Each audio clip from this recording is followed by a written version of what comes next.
Tu, ó rei, estava vendo, e eis aqui uma grande estátua. Esta, que era imensa e de extraordinário esplendor, estava em pé diante de ti. E a sua aparência era terrível.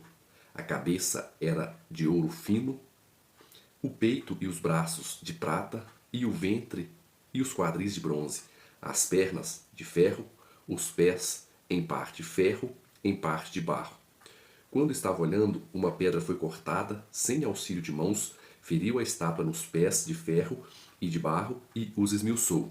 Então foi juntamente esmiuçado o ferro, o barro, o bronze, a prata e o ouro, os quais se fizeram como a palha das eiras no estio, e o vento os levou, e deles não se viram mais vestígios. Mas a pedra que feriu a estátua se tornou em grande montanha que encheu toda a terra. Boa noite, meus queridos irmãos, que a graça e a paz do nosso grande Deus e Salvador esteja sobre todos. Estamos aí com mais um vídeo. Você que é novo aqui no canal, inscrito aqui há pouco tempo, essa série que estamos fazendo, a série sobre Daniel, aconselho você a visitar e deixar um card aqui, o vídeo inicial dessa série, que é a marca da besta. Qual seria a verdadeira marca da besta? Temos hoje vários vídeos de pessoas falando coisas que em nada tem a ver com o que a Bíblia ensina. Temos um vídeo que foi na sequência dessa série, princípios de interpretação apocalíptica, como devemos interpretar as profecias, em especial as datas que aparecem tanto no livro de Daniel quanto no livro de Apocalipse. O vídeo das 70 semanas e as divergências doutrinárias. Temos também a última semana de Daniel, se ela se refere a Cristo ou ao anticristo. E se o chifre pequeno é Antíoco Epifânio. E agora esse vídeo que falaremos sobre os blocos de textos e as visões que Daniel teve ao longo do seu livro, que ele relatou ao longo do seu livro. Hoje veremos como Daniel deve ser lido respeitando os limites textuais do texto. No livro de Daniel há várias visões, e nessas visões há vários blocos de textos que um bloco complementa o outro. E quando vemos esse texto que lemos, a visão do capítulo 2, que é quando Nabucodonosor está em sua casa, ele sonha, tem um sonho e esquece o sonho. Ele pede os magos para adivinhar, ninguém sabia qual era o sonho, que tinha que adivinhar a interpretação e o sonho. Somente Daniel conseguiu fazer isso, porque Deus estava com ele, e ele interpretou o sonho de Nabucodonosor e disse para Nabucodonosor: este sonho é uma estátua grande, que é a cabeça de ouro, o peito é de prata, o ventre é de bronze, as pernas de ferro e os pés ferro misturado com barro. E quando ele estava vendo, contemplando essa estátua de seu sonho, vem uma pedra cortada sem auxílio de mãos, fere a estátua nos pés e destrói, esmiuça a estátua. E essa pedra se torna um reino que jamais passaria. E aí ele vai explicando o que significa a estátua e algumas partes da estátua. O interessante desse texto é que quando olhamos para o verso 38 do capítulo 2, diz assim: a cujas mãos foram entregues os filhos dos homens, onde quer que eles habitem, e os animais do campo e as aves do céu, para que dominasse sobre todos eles. Tu és a cabeça de ouro. Ou seja, aqui Daniel, interpretando o sonho, diz que aquela estátua polimetálica, a parte da cabeça que era a cabeça de ouro, representava o reino de Nabucodonosor, o reino da Babilônia, que diz: tu és a estátua de ouro. E quando a gente continua lendo aqui, no verso 44 em diante, diz assim: mas nos dias desses reis, o Deus do céu suscitará um reino que não será jamais destruído. Este reino não passará a outro povo, esmiuçará e consumirá todos esses reinos, mas ele mesmo subsistirá para sempre. Como viste, que do monte foi cortada uma pedra sem auxílio de mãos, e ela esmiuçou o ferro, o bronze, o barro, a prata e o ouro, o grande Deus fez saber ao rei o que há de ser futuramente. Certo é o sonho e fiel a sua interpretação. Olha que interessante, meus irmãos, aqui Daniel, aconselho vocês a lerem todo o capítulo 2, Daniel, ao relatar a visão, o sonho que Nabucodonosor teve, ele relata o significado. Ele diz que Nabucodonosor seria a cabeça, tu és a cabeça de ouro, e depois da cabeça, a prata representava um outro reino, o bronze outro, o ferro outro, os pés ferro em barro, outro reino, o último reino, e a pedra representaria um reino que Deus suscitaria, que jamais seria destruído e jamais seria passado a outro povo. Ou seja, esse reino duraria para sempre. E quando a gente analisa bem detalhado, com o restante do livro de Daniel, vemos que esses reinos que são demonstrados através dessa estátua é muito interessante. Como ele próprio disse, tu és a cabeça de ouro. A prata, quando a gente vai vendo o decorrer do livro, representa o reino Medo-Pérsia. O ventre de bronze representa o reino grego de Alexandre o Grande.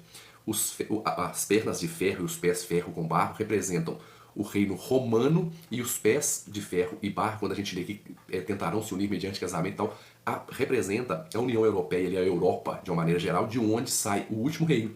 E é tão interessante que é onde Roma está e de onde sai o último reino. Quando Daniel tem essa visão, ele vê uma estátua com 4 partes e uma pedra que é cortada sem auxílio de mão, que destrói essa estátua e forma um reino que jamais passará. É muito interessante isso.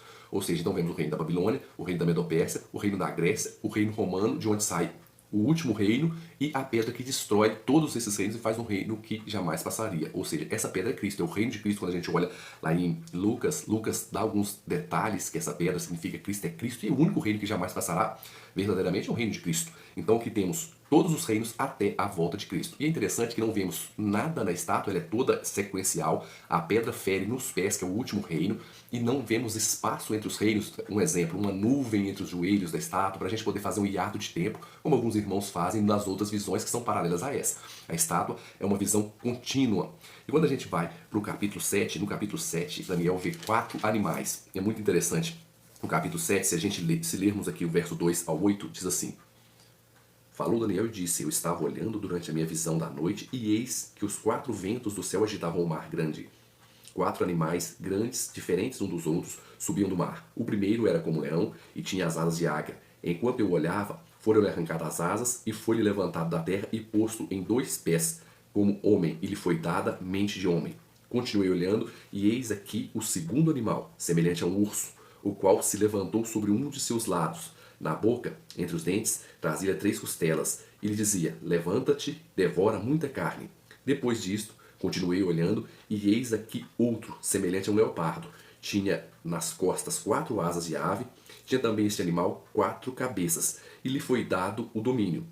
Depois disso, eu continuei olhando nas visões da noite, e eis aqui o 4º animal, terrível e espantoso, e sobremodo forte, o qual tinha grandes dentes de ferro. Ele devorava e fazia em pedaços, e pisava aos pés o que sobrejava. Era diferente de todos os animais que apareceram antes dele, e tinha 10 chifres. Estando eu olhando os chifres, eis que entre eles subiu outro pequeno, diante do qual 3 dos primeiros chifres foram arrancados. E eis que nesse chifre havia olhos como de homem e uma boca que falava com insolência. Continuei olhando e a visão continua. Olha que interessante, aqui Daniel vê 4 animais, ele vê um leão, ele viu um urso com 3 costelas na boca, ele viu um leopardo com 4 cabeças, e ele viu um 4º animal, que é um animal terrível e espantoso, um animal sobremodo forte, um animal muito estranho, diferente de todos os outros, que é o que é dito aqui. E quando a gente olha no verso aqui 13 e 14, tem uma visão aqui de um tribunal, senta-se o tribunal, chega o ancião de dias, e aí vem aqui no verso 13: Eu estava olhando nas minhas visões da noite, e eis que com as nuvens do céu, um como semelhante ao filho do homem, dirigiu-se ao ancião de dias, e fizeram chegar até ele. Foi-lhe dado o domínio e a glória e o reino para que os povos, nações, homens de todas as línguas o servissem. E o seu domínio é domínio eterno, que não passará. O seu reino jamais será destruído. Ou seja, aqui novamente temos a visão e vemos o reino sendo entregue aos santos. E esse reino jamais seria passado a outro. Ou seja, esse filho do homem que chega ao ancião de dias é Jesus. E o reino de Jesus é o reino que jamais passaria. Ou seja, novamente vemos 4 animais. Esses 4 animais representam 4 reinos, e o reino, após esses 4 animais ter esse juízo, o reino entrega aos santos, que é uma representação da vinda de Jesus. E se a gente olhar ainda no capítulo 7, a gente vê que no verso 19 ao 25, ele dá mais detalhes do 4º animal, que Daniel ficou curioso com por que esse 4º animal seria tão diferente.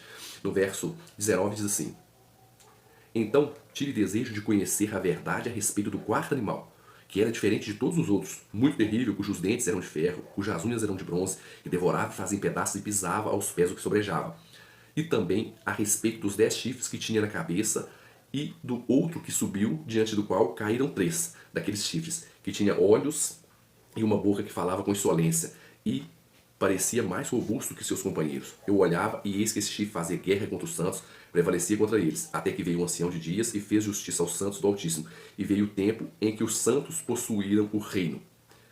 Aqui interessante de novo que ele vê, tem desejo de conhecer sobre o 4º animal, faz algumas descrições sobre o 4º animal, vem o ancião de dias e faz justiça contra esse 4º animal. E aqui ele fala, o anjo já dando a explicação, no verso 23, diz assim: Então ele diz, o 4º animal será um 4º reino na terra, a qual será diferente de todos os reinos, e devorará toda a terra e pisará aos pés e fará em pedaços. Os 10 chifres correspondem a 10 reis que se levantarão daquele mesmo reino, e depois deles se levantará um outro, a qual será diferente dos primeiros, e abaterá 3 reis.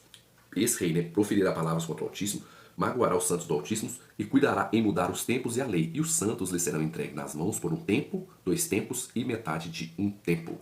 Aí continua que mais depois se assentou o tribunal para tirar o domínio e o destruir e o consumir até o fim. Interessantíssimo que novamente vemos a mesma visão do capítulo 2, porém com símbolos diferentes, e aqui nos é trazido mais detalhes. Quando a gente olha essa visão, ele vê os 4 animais. O texto nos revela mais detalhes sobre o 4º reino, que é o que o Daniel teve desejo de conhecer, porque era um animal diferente. O texto explica que esses 4 animais são 4 reinos.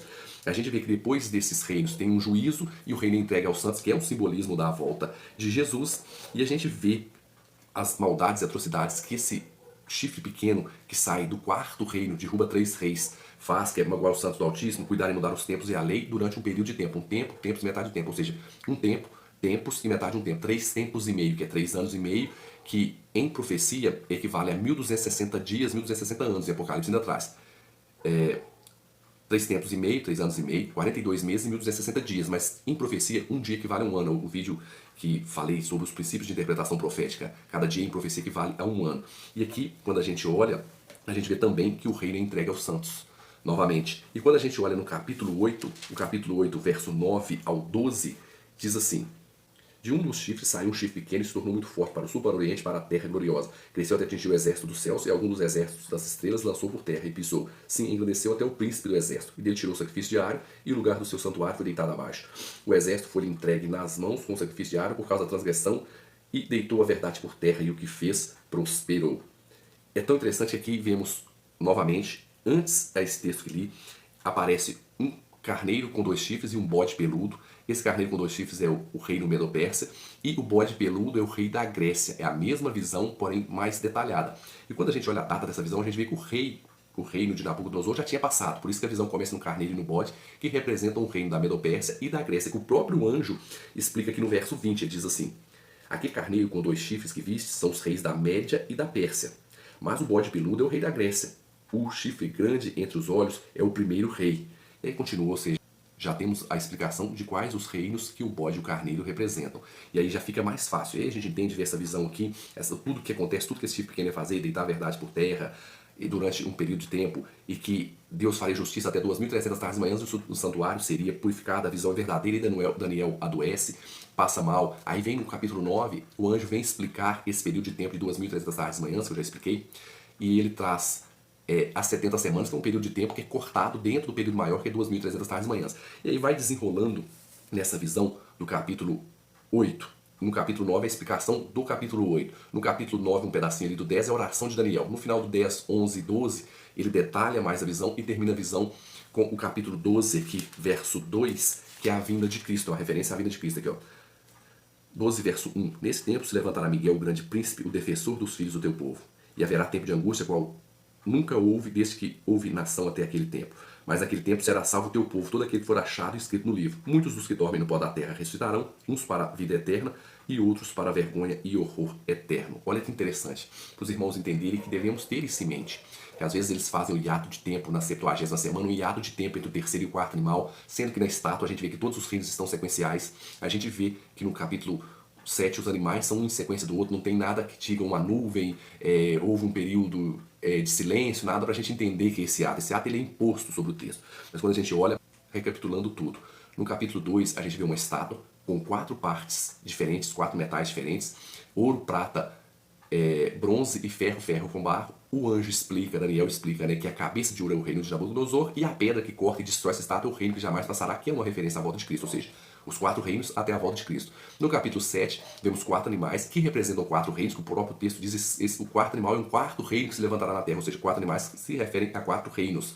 E a gente vê que o último animal é um animal terrível, espantoso, faz atrocidades, e aí tem uma cena de um juízo, os livros são abertos e o reino entregue aos santos. E no mesmo capítulo 7, falando sobre o 4º animal, que ele teve desejo de conhecer o 4º animal, ele explica sobre o 4º animal, traz mais detalhes na visão do que a visão anterior, mais detalhes sobre o 4º animal, e aí o reino é entregue aos santos, Deus faz justiça. 2 vezes aparece que o reino é entregue aos santos, e que Deus faz justiça, e Deus julga e tira o domínio desse reino. E aí a gente entra no capítulo 8, novamente no capítulo 8, vemos um bode e um carneiro, e é explicado no próprio texto que o bode peludo é o rei da Grécia e o carneiro com 2 chifres é o rei da Medo-Pérsia.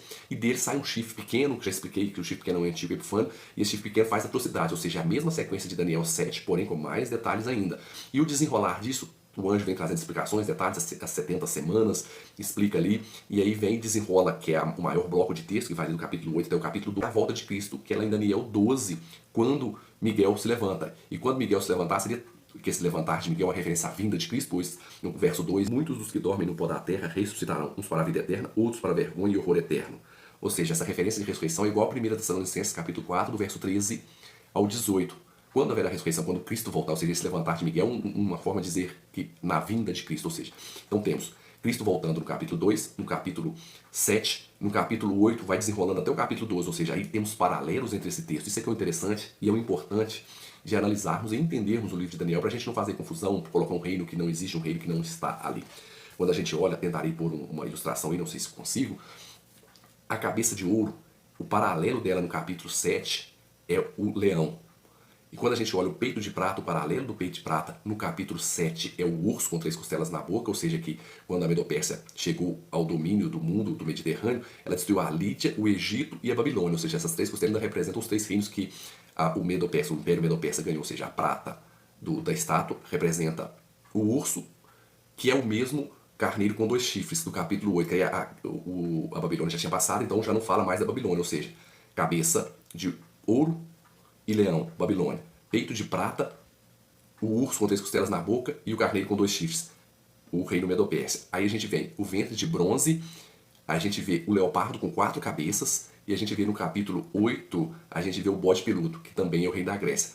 E as pernas de ferro, pés de ferro com barro, é o terrível espantoso com 10 chifres, está em paralelo com o terrível espantoso com 10 chifres, que está em paralelo com o chifre pequeno que sai ali dos 4 ventos do céu, no capítulo 8, que faz atrocidades, vem as explicações e que esse chifre pequeno domina até a volta de Jesus, lá no capítulo 12. Então vemos vários paralelos, não tem como fazermos esse hiato, essa divisão, porque de acordo com a estátua, que é a primeira visão, são 4 reinos, de Nabucodonosor até a vinda de Cristo. Os 4 animais são os 4 reinos também, até o reino se entregar aos santos, que é a vinda de Cristo. Ou seja, esses paralelos nos mostram os reinos e nos mostram muitas coisas interessantes. Temos outras referências aqui, mas eu quero que os irmãos entendam apenas isso. O livro de Daniel deve ser lido em blocos, e cada bloco de texto refere à visão anterior, porém com mais detalhes. Nada mais. Capítulo 2, muitos detalhes. 7 mais detalhes ainda referente à visão do capítulo 2, detalhes que não estavam presentes na visão do capítulo 2, estão no capítulo 7. No capítulo 8 ao 12, mais detalhes das mesmas visões. Essa é a forma de lermos o livro de Daniel. Aqui no livro de Daniel temos outras referências. Se a gente olhar aqui em Daniel, no capítulo 4, verso 25, falando sobre Nabucodonosor: será expulso de entre os homens, e a tua morada será com os animais do campo. E dar-te-ão a comer ervas como os bois, e será molhado do orvalho do céu. E passar-se-ão 7 tempos por cima de ti, até que conheças que o Altíssimo tem domínio sobre o reino dos homens e o dá a quem quiser. Ou seja, aqui temos uma visão que Nabucodonosor, por causa da sua arrogância, se a gente lê o capítulo 4, ele achar que tudo que está ali é obra das mãos dele, que ele que é o poderoso, Deus castiga ele e faz ele pastar como boi no campo durante 7 anos. E esse tempo que ele fica pastando como boi no campo durante 7 anos, que a gente vê aqui no capítulo 25 em diante, até o verso 33, os irmãos testemunhos de Jeová, eu não concordo muito com esse cálculo deles, eles fazem o cálculo correto, eles usam o princípio de ano, ou seja, 7 tempos. 7 tempos, que é 7 anos, vezes 365 dias, dá um total aí de 2.520 anos. Esses 2.520 anos, se eles contam ali desde o ano 607 a.C., que é o ano do reinado de Nabucodonosor, tira o ano 0, chega em 1914, que é quando eles dizem que Jesus voltou. Eles não falam com essas palavras, mas eles falam a presença de Cristo, ainda muda a palavra parousia, para dizer que Jesus é a presença de Jesus, mas que Jesus, no fim das contas, acabou voltando em 1914. Eu não concordo muito com essa visão, achei ela muito simplória, ela ignora as outras nuances das visões nos outros capítulos, coisas mais importantes como as 70 semanas que mostra ali a vinda do Messias, o que o chifre pequeno faria e o tempo que ele agiria, que é 3 anos e meio, né? 1260 anos, dias, anos, e eles ignoram isso e focam muito nessa visão para dizer que Jesus voltou ali em 1914, a presença de Cristo. Eu não concordo. E se a gente olhar também aqui, uma outra parte que eu não irei tratar nesse vídeo, mas só para os irmãos para esclarecerem, quando a gente olha essas visões, os paralelos, a gente vê a pedra é a volta de Cristo, o reino entregue aos santos é a volta de Cristo, a gente vê o levantar de Miguel é a volta de Cristo. E temos algo interessante aqui, que no capítulo 7, no verso 9, diz assim: continuei olhando até que foram postos tronos, e o ancião de dias se assentou, e suas vestes eram brancas como a neve, os cabelos como a pura lã, e o seu trono era chama de fogo, e suas rodas eram fogo ardente. Um rio de fogo, uma nave saía de diante dele, milhares e milhares o serviam, e miríades estavam diante dele. E se assentou o tribunal, e se abriram-se os livros. E aí, no verso 13, estamos aqui no 10, o reino entregue aos santos. Ou seja, antes do reino entregue aos santos, que é a volta de Cristo, tem um tribunal sendo colocada aqui e um juízo. E a gente vê isso aqui também no verso 21 e 22, que diz assim: eu olhava e eis que este chifre fazia guerra contra os santos e prevalecia contra eles. Até que veio o ancião de dias e fez justiça aos santos do Altíssimo, e veio o tempo em que os santos possuíram o reino. E aí, novamente, a menção de um juízo e do reino sendo entregue aos santos. No verso 26, a mesma coisa. Depois que fala que ele fez atrocidades por um tempo, tem a metade de um tempo, mudou os calendários e a lei, e perseguiu os santos do Altíssimo. No verso 26 diz assim: depois de se assentar o tribunal para lhe tirar o domínio, para destruir e o consumir até o fim. Ou seja, outra cena de outro tribunal, de outro juízo. E quando a gente olha, sempre esse tribunal, esse juízo, e o reino entregue aos santos. Ou seja, o detalhe que é dado em cada texto, e no capítulo 8, a gente vê que as atrocidades que eram feitas, o santuário só seria purificado após 2.300 tardes e manhãs. E é daqui que sai a ideia do juízo pré-advento, ou seja, um juízo que Deus realizará antes da vinda de Cristo. Porque a gente vê o simbolismo da pedra, que é a volta de Cristo. No capítulo 7, a gente vê o simbolismo do reino sendo entregue aos santos, mas antes desse simbolismo do reino entregue aos santos, tem um Senhor de dias, os livros são abertos, uma cena de juízo que aparece 2 vezes aqui, 3 vezes, aliás, no capítulo 7. E no capítulo 8, o paralelo com esse juízo, esse abrir dos livros, é a purificação do santuário de 2.300 tardes e manhãs, o santuário seria purificado. E no capítulo 12, que é a volta de Jesus, lá do levantar de Miguel, ele levantou para salvar, para socorrer o seu povo, todos aqueles que foram achados inscritos no livro. O livro é o livro do capítulo 7. Ainda temos uma menção aqui no finalzinho do capítulo 12, que é de 1.335 dias, bem-aventurado que espera e chega até os 1.335 dias. Ou seja, esses textos são os textos principais que são usados para criar a doutrina do juízo pré-advento, ou seja, o juízo que acontece antes da vinda de Cristo. E até tem uma certa lógica, porque os irmãos que não concordam. Jesus vem e busca a igreja. Antes de Jesus buscar a igreja, tem que ter um juízo, porque como que Jesus vai buscar, chega lá e diz: não, você não podia ter que não, você tem que voltar, não tá errado, tá errado. Ou seja, para saber quem vai ser salvo, quando Jesus voltar para buscar os salvos, tem que haver um juízo antes disso. Jesus busca a igreja, os salvos. Então, os salvos, como que sabem que eles estão salvos? Tem que haver um juízo antes da vinda de Cristo, o juízo pré-advento. Esses textos são a base. Eu falarei sobre isso, que é um tema longo, temos que entrar no livro de Levítico, no livro de Esdras, aqui mesmo no livro de Daniel, Apocalipse, Hebreus, e aí fica muito grande. O meu propósito é como entender e ler Daniel e Apocalipse. O juízo, para frente, faremos mais vídeos sobre essa questão, essa doutrina do juízo pré-advento, mas por hora é isso. E continuaremos com essa série, irmãos, o vídeo já ficou muito grande. Que Jesus abençoe você, abençoe a mim, nos abençoe, ora por mim, ora pelo canal. E tenha em mente como devemos ler Daniel e daqui a pouco chegaremos em Apocalipse para entendermos e decifrarmos essas profecias. Fique na graça de Cristo e até o próximo vídeo.